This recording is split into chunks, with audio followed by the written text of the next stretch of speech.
Welcome to the Low Carb Athlete Podcast, where we focus on discussing topics to help you burn fat, optimize health, and improve performance in life and sports. Transform the whole you from the inside out with the holistic method. Let's dive in. Here's your host, Debbie Potts. Hey everyone, it's Debbie Potts, and I'm excited to dive into mitochondria function with Dr. Sarah Myhill from the UK. You can find all of her tons of research articles and resources on her website, drmyhill.co.uk. So let's bring on Dr. Myhill and ask questions about mitochondria function, how we can improve fat loss, athletic performance, longevity, and we don't want to out supplement poor lifestyle habits. So how can we improve our lifestyle habits that will improve our mitochondria function so we can create more energy and reduce fatigue?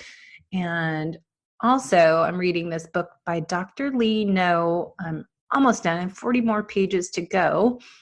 And it's all about mitochondria research and how damaged mitochondria are a part of so many different diseases. And so really, I think we need to get more knowledge about how to improve our mitochondria, how to have the right nutrients to improve the mitochondria, but also the lifestyle habits to avoid damaging our mitochondria, and how to get more of them and make them more resilient. So talking a lot about lifestyle habits. If you look at Dr. Myhill's interview, I know with Ari Whitten, they had a good one. I wrote some notes on that. So I'll try to do another podcast to go follow up with what we'll talk about today with Dr. Myhill's information. I've picked up other places just in case we run out of time, but really looking at nutritional deficiencies and how we need the raw materials for enzymes needed, or oxidative phosphorylation for creating that energy in the Krebs cycle. So we need those raw materials, and we don't have as many, especially as we get older. So don't blame the aging process, but as I keep saying, embrace the aging process and do the right things we need to do to improve the aging process. So adding CoQ10, adding vitamin C and carnitine, magnesium, acetyl-L-carnitine, and biguacol, which forms into CoQ10. So getting a good absorbable form of CoQ10. That's why I take MitoQ out of Australia. They're a great company we talked to a few months ago. But we need to figure out how to get the mitochondria working and how to kickstart them back. And looking at those cofactors, what damages our mitochondria and how we can avoid that, oxidative stress, too much exercise, environmental toxins, emotional traumas, all these different things are toxic, and toxic overload really damages the body, including increases the stress load on our mitochondria. And the mitochondria, if you look at what Ari Whitten talks about, is research. Robert Naveau said, there's two different modes that our mitochondria can be in: energy mode or cell defense mode. And so if you have excess stress, chronic stress, it's not only going to impact your HPA axis, but also impact your load of work on the mitochondria. All right, guys, I'm so excited to have one of my favorite researchers, Dr. Myhill, here on the show to talk about how we can optimize the mitochondria and how we can really improve our health, how we can optimize our health and longevity, especially right now with fears of the coronavirus. I'm in Seattle, Washington, so it's a big scare up here for everyone as it's spreading, and really looking at athletic performance as well as all of this. So we're going to see what we can dive into in our 45 minutes or so together. So thank you, Sarah, for coming on this show today and diving in deep with me. My pleasure. It's a pleasure to be with you, Debbie. You ask all the right questions.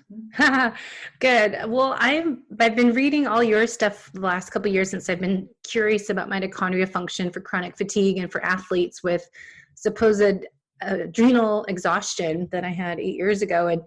And really looking at all this research that you've done some interviews with Ari Whitten on about really it's looking at the mitochondria function when we have fatigue. And you've done tons of research on, chronic fatigue, but really how to tie this into athletes, especially endurance athletes that are pushing themselves to the limits, doing a lot of more than 45 minutes of the suggested workouts and doing, that excessive cardio. So how it can really impact our mitochondria. So I would love to dive into that. But first, can you give us a little bit of your perspective on the coronavirus going around the world and how the impact of our well-being and our sanity is, the whole world seems to be coming into panic mode, and what's your research and take on it? Okay, the most important thing to remember about coronavirus is that 98% of people do not die from it.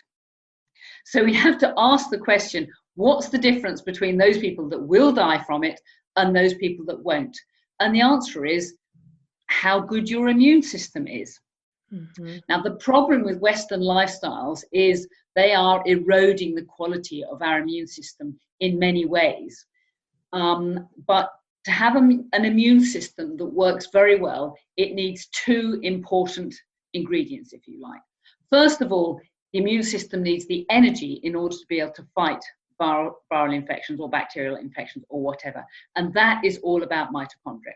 And my guess is that's why the elderly tend to die from coronavirus infection much more than young people, because as we age, our mitochondrial function is inclined to go down. Now, that is entirely preventable with supplements, detox regimes, correcting the thyroid and the adrenal function, and so on, which we will talk about.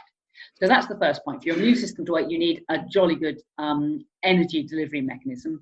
And then you need the raw materials for the immune system to work. Now, the way that the immune system kills virus is it shoots bullets at it, just like you're standing an army would. And those bullets are things like cytokines and free radicals, and these all destroy coronavirus. And one of the most important ways that we generate those bullets and control them is good old vitamin C. Mm-hmm. And it's so interesting because in China, they are now using vitamin C on a massive scale to treat their coronavirus patients. I read recently they've just imported 50 tons of vitamin C into Wuhan. They set up 4 separate clinical trials using vitamin C to treat coronavirus, and the early results coming through are hugely encouraging. Now, should we be surprised by this? I don't think so. Why? Vitamin C has been shown over decades being extremely effective treatment for all viral infections. And the key thing here is the dose. Now, when vitamin C is tested by conventional medicines, medics, the dose of vitamin C they use is far too small. You have to take enough of the stuff for it to work. And so what I'm recommending that everybody does as a baseline is take 5 grams of vitamin C every single day, and start that now. Start that now to prevent coronavirus really getting a hold on the body. Now, 5 grams of vitamin C is 5,000 milligrams. So I recommend my patients purchase pure ascorbic acid because that is very inexpensive. And you take a heaped teaspoonful every day, you put it in your bottle of water, and you drink it throughout the day. So you're dosing yourself little and often throughout the day. And then at the first sign of any nastiness like runny nose, cough, sneeze, fever, feeling unwell, you then take vitamin C to bowel tolerance. So you take vitamin C 10 grams every hour until you get diarrhea. Now, at that point, you will have a rough idea how much vitamin C you need to get to bowel tolerance. It might be 10 grams, it might be 30 grams, it might be 60 grams, it might be 100 grams. Bottom line is you can do no harm with this. It's completely safe. And at that point, you then adjust your daily dose accordingly. So say it took 50 grams to get to bowel tolerance, then in the next 24 hours, you would aim to take 40 grams and you would tweak the dose accordingly. If you take enough vitamin C early on and continue, you will be greatly protected from the malign effects of coronavirus. Yeah, I did read some studies. Someone said in China that they were doing vitamin C IV. So that's why I figured, I've known you've done a lot of vitamin C research and use that heavily in your program. So that's interesting information. That is correct. But if you take big enough doses of vitamin C by mouth, you do not need it intravenously. Good. And guess what? There are going to be many, many doctors that are not familiar with this, who don't have vitamin C. So don't wait until you're really sick to take a big dose of vitamin C. Start now and continue at the first symptom of any cough, cold, sneeze, or whatever. Yes, good takeaway. Now, of course, this is the immune system is connected to the mitochondria function, I would say, in somewhat, because it increases our energy, but opposite of that, if they're dysfunctional, that would lead to chronic fatigue and illness. Yes. So to improve our immune system, as well as what we're generally talking about is fat loss and performance and longevity, what is your lifestyle behaviors we can do now and implement them into our daily routine to help improve our mitochondria function? Okay. Well, mitochondria, when I'm thinking about patients with fatigue syndromes, mitochondria are central. And an analogy that I use all the time is the car analogy. And essentially, the mitochondria are the engine of your car. It's mitochondria which take fuel from the bloodstream, they take oxygen from the bloodstream to generate energy. And the first thing the mitochondria need is they need the right fuel in the tank. Now, the preferred fuel of mitochondria are ketones. And we know this from some fascinating work done in UK by a researcher from Oxford called Dr. Keira Clark. She was commissioned by the United States Army, who had a problem, which was that during the first Gulf War, the soldiers who went out on the front line were told that they would not be re-equipped for 5 days. So they had to load themselves up with everything they needed for 5 days. Now, what do they do if you're 5 days and you're alone in the desert? You make sure you've got plenty of ammunition. And so these soldiers took ammunition instead of food. And what that meant was by the third and the fourth day, they were hungry. And that is when the deaths from friendly fire occurred. Because they were hungry, they had low blood sugar, they made bad decisions, and deaths arose. So Dr. Keira Clark was asked to do some research to work out what would be the most weight-efficient fuel for these soldiers to carry. And essentially, she came up with ketones. She developed a drink which was full of beta-hydroxybutyric acid, which is the main ketone that we burn when we're keto-adapted. And having developed that, she then fed it to elite athletes to see how well they performed with that. And what I mean is athletes at the peak of their training, the top cyclists, the top runners, the top endurance athletes. And essentially, those athletes improved their performance between 7 and 15%. Now, that is a massive improvement. That makes the difference between an Olympic gold medal and an also ran.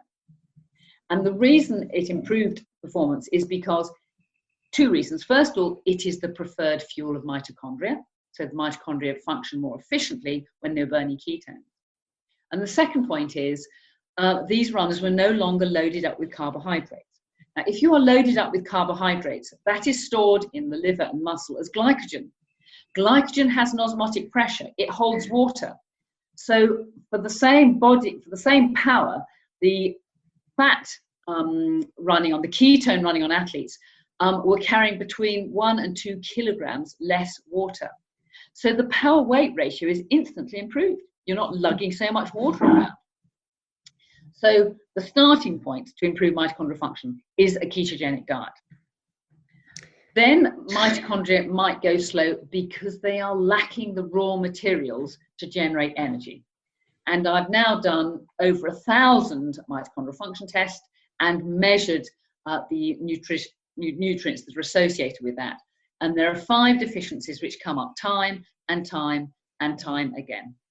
And in order of importance, that is, they are magnesium, coenzyme Q10, niacinamide, acetyl L-carnitine, and D-ribose. Mm-hmm. So anybody can benefit from taking those supplements once they are keto adapted. And the doses that I use are available on my website and in my book. So I'm not going to give you the doses now. Then mitochondria may be going slow because they are blocked by something. And, you know, I'm sure you know as well as I do that we are all toxic. We live in a very toxic world. We are all poisoned by something. And those something might be mycotoxins if we live in a moldy environment.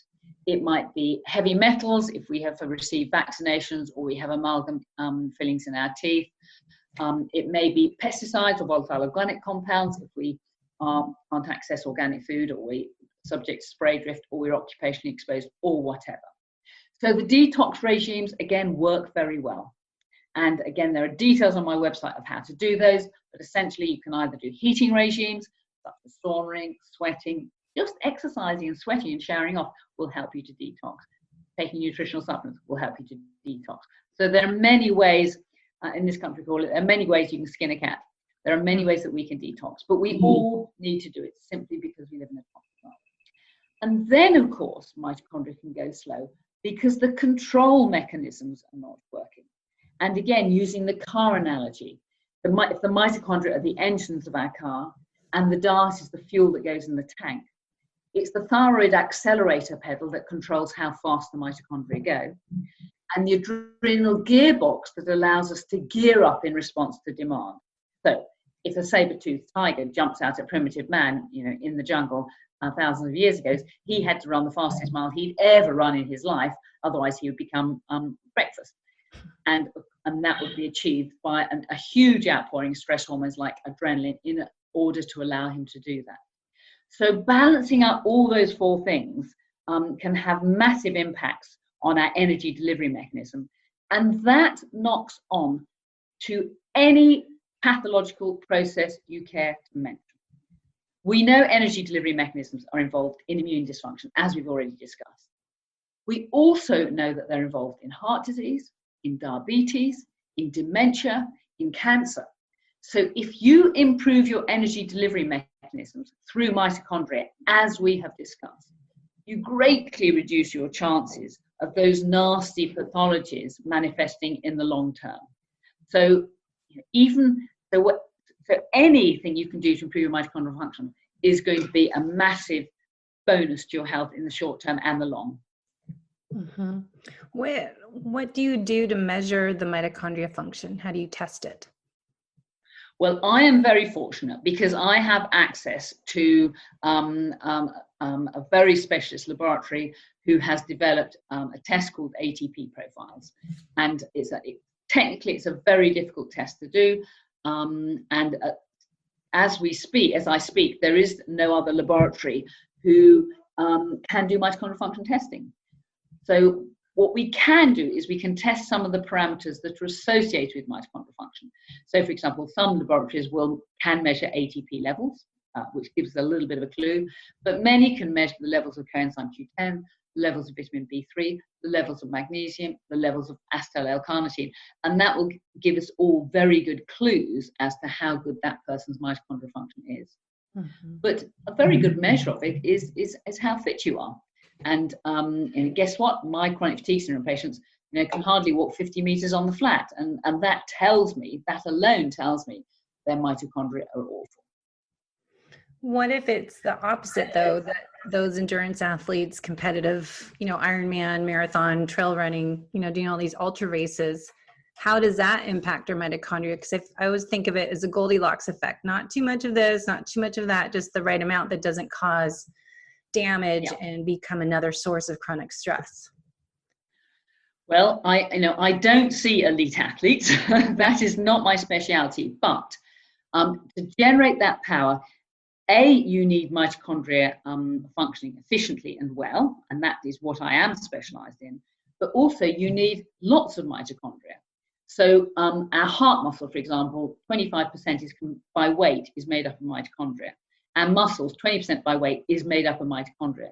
And athletes can increase their numbers of mitochondria through training. But guess what? The thyroid gland is also responsible for the numbers of mitochondria. And when I start my patients on thyroid supplement, there's often a two-phase response. They get an immediate boost in energy because their mitochondria are running faster. And then with time, their energy improves even further because the thyroid gland is also responsible for the numbers of mitochondria. And again, I can see this in the Acumen tests that I am very privileged to have access to. But again, symptomatic of that is that athlete's performance would be improved. Do you test a full thyroid? Do you do? Oh, I routinely measure a full thyroid profile in all my patients with chronic fatigue syndrome, because it is such a common lesion. But I now know there is a certain order in which these things have to be done. Now, when I first woke up to all these issues, a patient would come and see me, and I would give them a shopping list of things to do. Do this diet, you take these supplements, we sort out the thyroid, we correct the adrenals, we do these detox regimes. And what would those patients do? Very often they would cherry pick the easy things. And the most difficult thing I'm asking my patients to do is the PK diet. And very often they would set that aside and not do it. But the point here is, if they don't do the PK diet, then all the other things don't work. So the paleo-ketogenic diet is the foundation stone. And the reason for that is that if you are still fueling your body with carbohydrates, if you're still eating a high carbohydrate diet, then you will have an upper fermenting gut. So those carbohydrates, instead of being digested, they get fermented by microbes. And what that means is, if you then take the supplements just feed those microbes. They don't actually do you any good at all, or very little good, or many of the, or they're wasted. And the reason for that is, from an evolutionary perspective, mitochondria are bacteria. And so bacterial health is the same as mitochondrial health. So if you are not ketogenic, you're just feeding the microbes in the fermenting gut and making things a lot worse, because the upper fermenting gut causes so many problems. Just an example of that. What does carbohydrates get fermented to by yeast in the upper gut? Well, the answer is alcohol. If you gave me a glass of wine at breakfast, I wouldn't be able to function for the rest of the day. But if you're producing it constantly within the stomach, and this is called the auto-brewery syndrome, then you're going to be foggy-brained, you're going to be fatigued, and you will not function at your full potential. But it's not just alcohol that is a product of fermentation. There is D-lactate, hydrogen sulfide, ammoniacal compounds, and if you've got bacteria there, then you're producing bacterial endotoxin. If you've got fungi there, you've got fungal endotoxin. So there are many ways that fermenting gut can poison the brain and indeed the liver. Yeah, it seems like the adrenals, the thyroid, the liver, the whole HP axis, everything's impacted. So it's, the mitochondria definitely damaged, but we need to address the liver detoxification system, support the thyroid, support the HPA axis, as well as, get the right nutrients for the mitochondria if you really want to optimize the whole individual. Yes, that's correct. We have to do as much as we possibly can, but the point I'm trying to make is there is an order about that. Yes. There is no point filling somebody up with expensive supplements if they're still fermenting. Yes. And I think that's what I keep trying to stress to people. You can't out-supplement poor lifestyle habits and not change the way you're eating and how you're eating and what you're eating. But then, the stressors that we have in our life, and exercising the right amount, not too much, not too little, and getting our quality sleep, because all those lifestyle factors are essential, instead of, I know so many people that just start overloading on supplements and not addressing the other parts of improving your health and your mitochondria function. Yeah, I totally concur with that. I think that's absolutely right. And, one can be an athlete and performing at a high level, but it doesn't mean you're healthy. Very often I do, if you do just basic biochemical tests on athletes, you can see from those tests that there's a lot of cell damage going on, that there's evidence of gut fermentation, that they are, they might be very fit, but they are not necessarily healthy. Mm-hmm.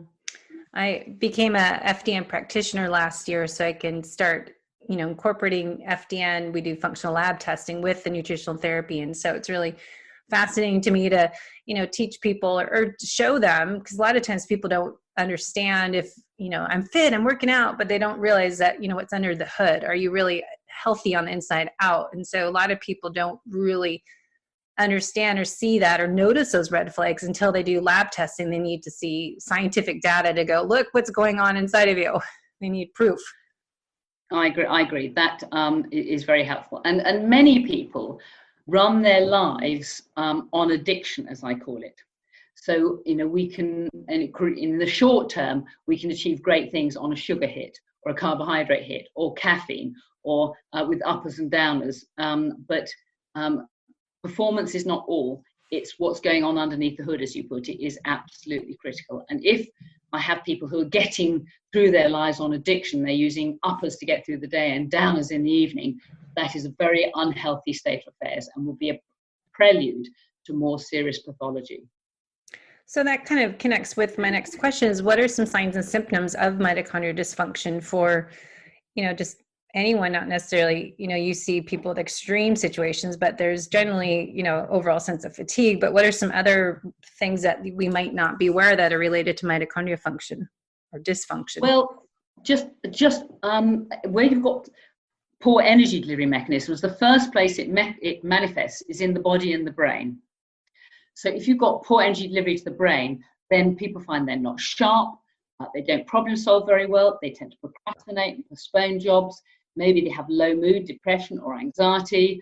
They don't want to socialize because they haven't got the energy to do that, and being sociable, takes energy.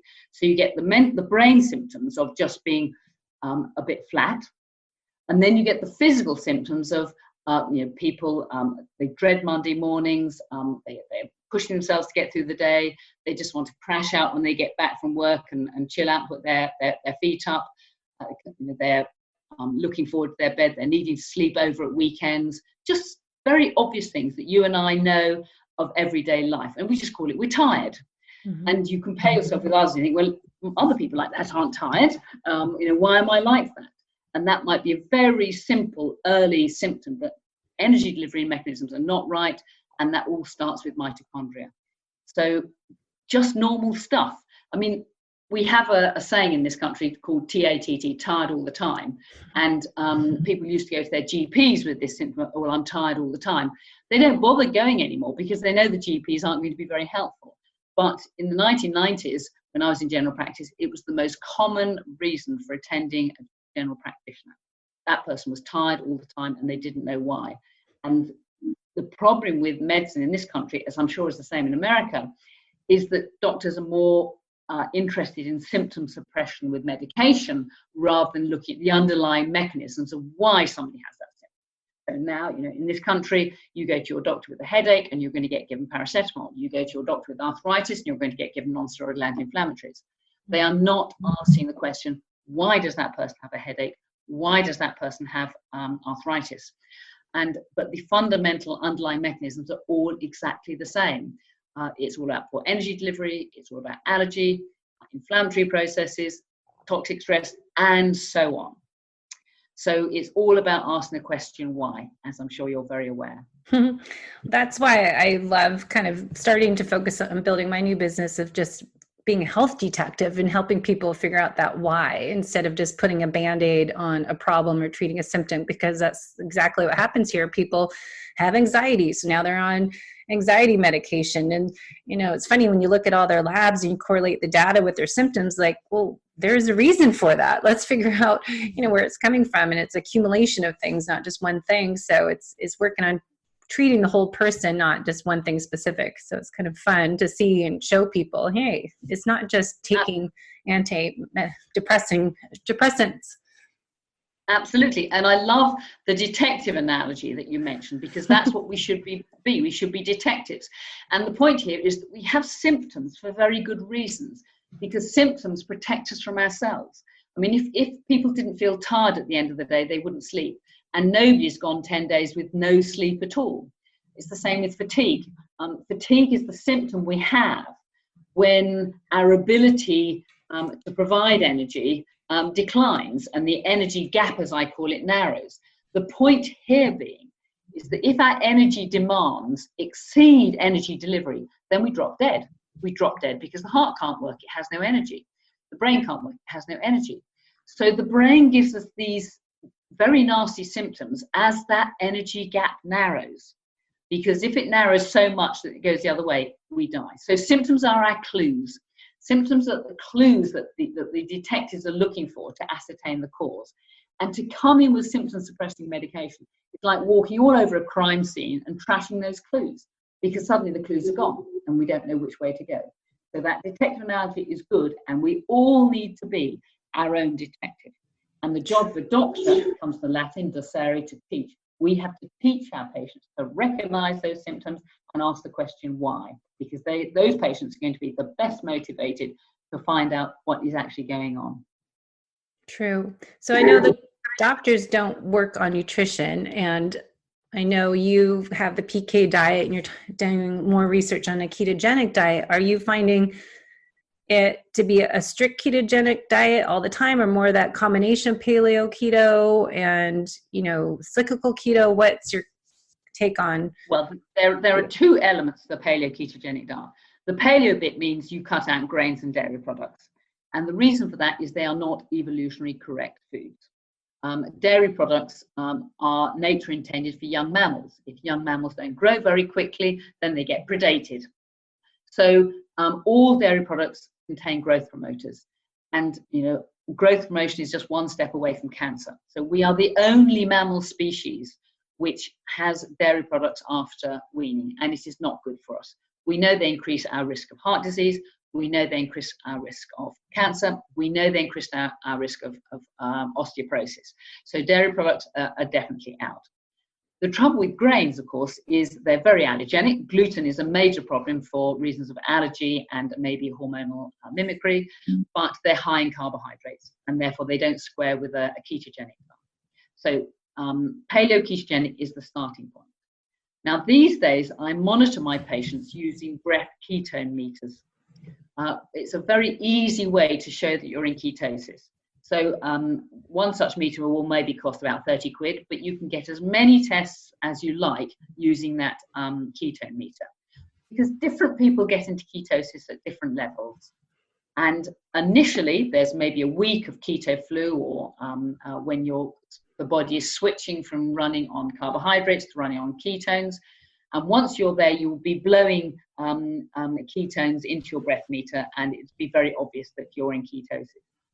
And at that point, I say to my patients, now I want you to test after every single meal.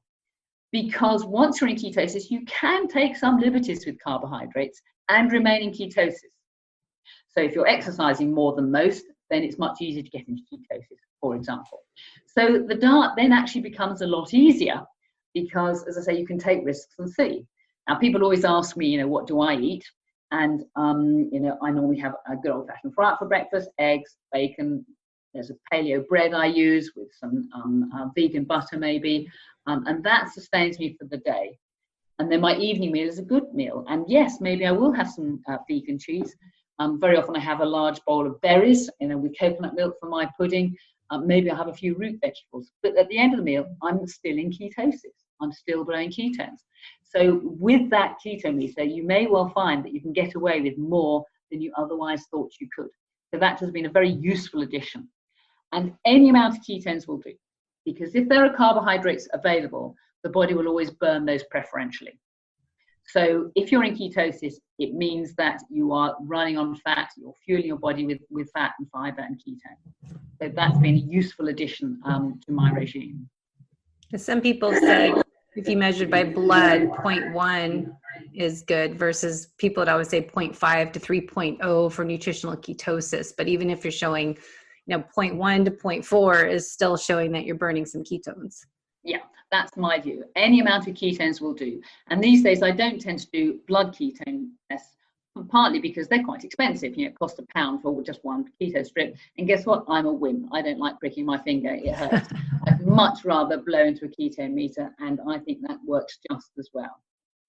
So have you found, because everyone's not addressing the bioindividuality, and so many people like saying 20 grams of carbs, and I like how you address that everyone's different, and especially if people are exercising, they don't have to go as low as someone with the chronic disease issue. So I think a starting point, and then sometimes people go too low carbohydrate and finding that it causes, especially for women, some hormone imbalances, maybe thyroid issues. So what have you found with bioindividuality on how many carbs are good for a person and not causing additional source of stress for especially a female? Okay, well, what happens when you switch into ketosis is that very often unmasks the thyroid problem. Now, the point here, it doesn't cause a thyroid problem, it unmasks it. The point here is that when we go into ketosis, we should fat burn using thyroid hormones. But if your thyroid is down, you will fat burn using adrenal hormones. So you will continue to feel stressed, anxious, hyper, and in fact, it will feel as if you've got hypoglycemia. You don't have hypoglycemia because you're fueling your body with ketones, but it will feel like that because you are spiking adrenaline all the time. And I call that ketogenic hypoglycemia. And at that point, you want to look very hard for the thyroid issue. There's another good illustration of how helpful it is to do things in order, because getting on the ketogenic diet and then getting out the supplements up to speed, and if you're still don't feel comfortable with ketones, i.e. you're still spiking adrenaline, then you greatly suspect thyroid and you start investigating that side of things. Yeah, it's fun doing the Dutch panel test with my clients and doing other tests that you really have to get the full thyroid panel to see the whole picture. So we look at the gut pathogens and look at like organic acid tests, I think is great to do, and food sensitivity panel. And, leaky gut, we can assume most people have probably, but just really looking at all of it. But the thyroid seems to be just as important as, the adrenal function and the HP axis is interesting. Yeah, absolutely. The thyroid is absolutely key. And as I say to my patients, it's no good having a Formula One engine and Formula One fuel if the accelerator pedal is set at 5 miles an hour. You're still just going to creep along at 5 miles an hour. So, very useful analogy. And yes, thyroid is key. And my view is that thyroid problems are a lot more common than we suspect. In fact, Dr. Kenneth Blanchard, who's an American endocrinologist, reckons that about 40% of Western women are hypothyroid and would benefit from thyroid hormones. And this often manifests at the menopause because hypothyroidism can be masked to a certain extent by female sex hormones, but and at the menopause, very often these things come to a head, and that's when the hypothyroidism suddenly becomes a clinical problem. Mm-hmm. So next question I want to ask you about is fasting and intermittent fasting, time restricted eating, feeding window. How do you use that, or do you believe in that for improving health, fat loss, mitochondria function? Well, it's often a helpful additional tool. And again, ask nature. Did primitive man have 2 meals every single day without fail? No, he didn't. He often fasted. And the interesting thing about fasting is it can actually, in the short term, improve your brain function and improve your mitochondrial function. And again, that makes great evolutionary sense, because the hungry primitive man would have been a better thinker, a better organizer, and a better runner, and that would have made him a more effective hunter. So episodic fasting can be very useful, and yes, I do sometimes use that as a tool for my patients. Yeah, it seems like a lot of people are finding intermittent fasting for cell autophagy or longer fasting. So what about for the mitochondria, the mitophagy, killing off the dead cells for the mitochondria? Well, I would hate to go into mechanisms because I haven't done tests to demonstrate those mechanisms. But as a general rule, I think people should eat all their food within a 10-hour window of time. So you have 14 hours in every 24 when you are fasting. So I like to have my breakfast about 8 o'clock, and I like to have my evening meal about 5 o'clock. So I then have a 14-hour window where there's no food. And that has great benefits for the stomach, because suddenly the stomach is empty, or the stomach is empty for a window of time, which gives it a good chance to clean itself up with stomach acid. And one of the worst things you can do for the stomach is to constantly snack on carbohydrates, because you never give the immune system the upper gut a chance to clean itself up with stomach acid. I think it's when you start doing keto, low carb, that when you are fat adapted and you're eating the right foods for your cells, for your metabolic type, that you're not even hungry. And so it's just amazing. If you eat carbs, you're hungry every couple hours and you keep having to feed. And it's so funny, without intending to do fasting or 1 meal a day or 2 meals a day, you end up doing that if you really listen to your body and eat when you're hungry. You don't need Absolutely. to eat much. I couldn't agree more. And a very dear friend of mine has just given birth to a second baby.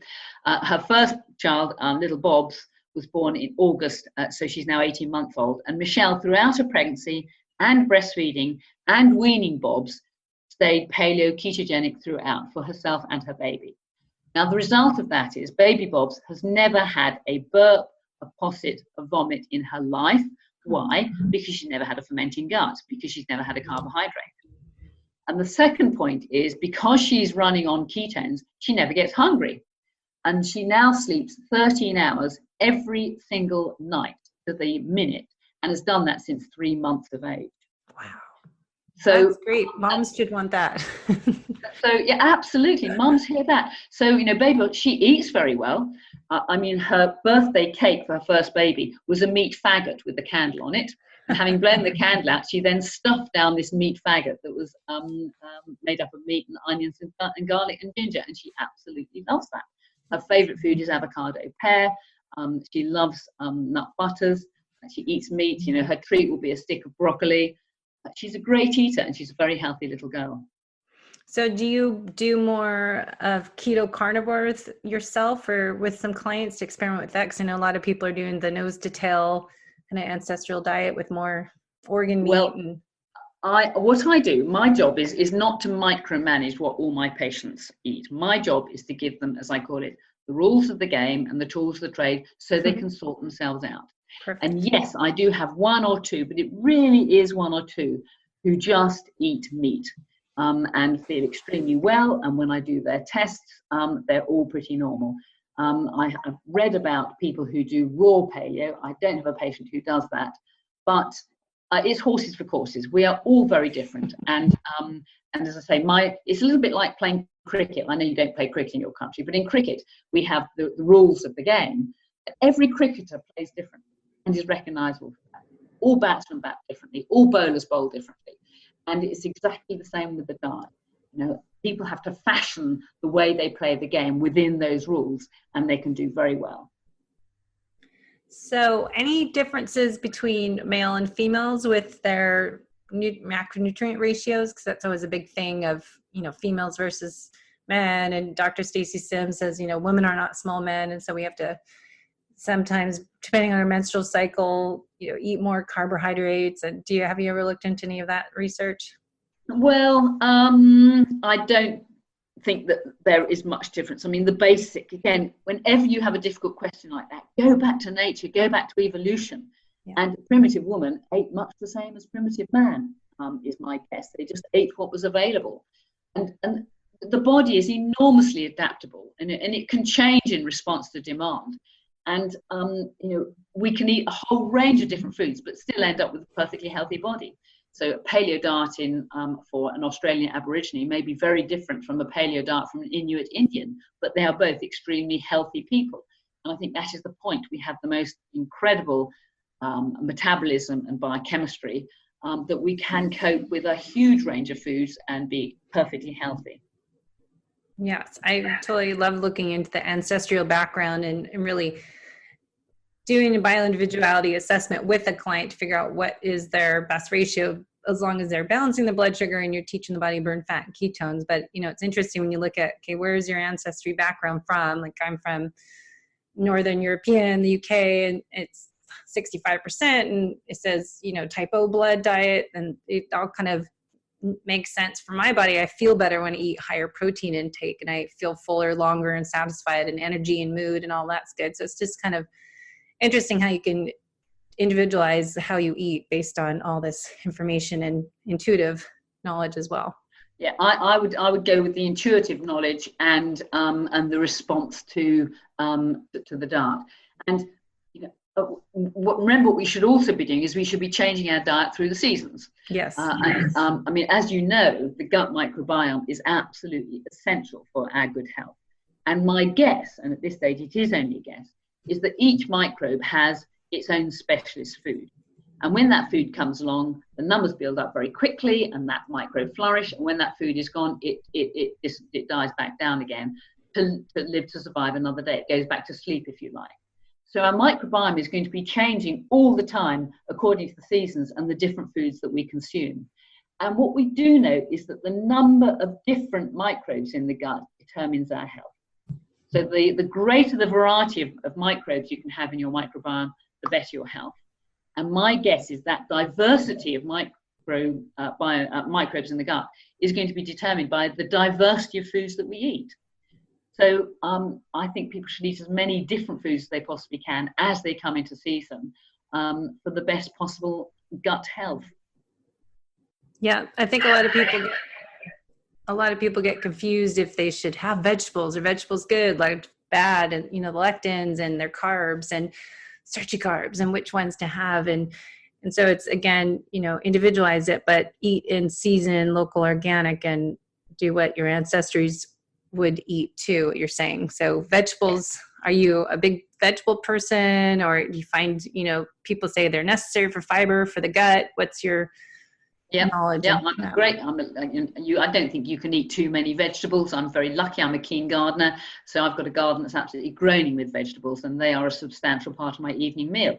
But I will also have a lump of meat with that, and I will often have berries for my pudding with coconut milk and so on. So I keep my diet as varied as I possibly can.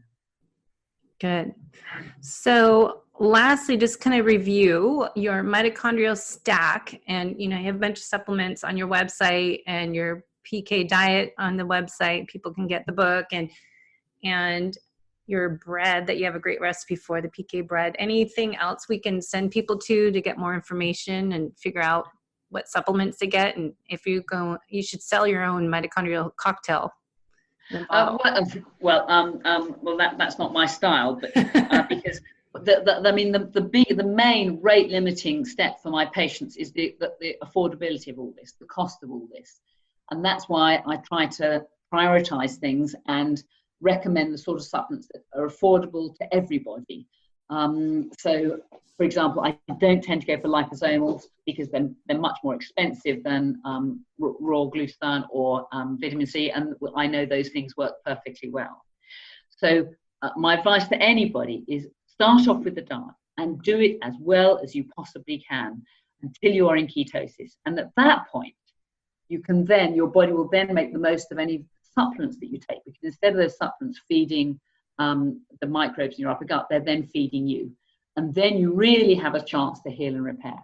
But what I will just flag up for everybody is, as soon as you start to change your diet and take a few supplements, you will get what I call DDD reactions: diet, die-off, and detox reactions. And again, there's a page about that on my website. So look up for the DDD page, because you can expect to get worse before you get better. Now that is a good sign, but it's very discouraging in the early days. So, I now got to the stage in my career where I know the path that has to be walked. You've just got to do it, and it's a rocky one at first. In fact, there's a lovely a lovely little picture on the DDE page of a little man walking the journey, and he expects that journey to be a nice, smooth path to recovery, but actually it's full of pitfalls. And he drops into the first one, which is the diet reaction, the keto flu, and then he recovers, and then he starts to detox, and that drops into another hole, and then he improves that. He then starts to reduce his infectious load and drops into another hole. So it's a bumpy ride in the early days.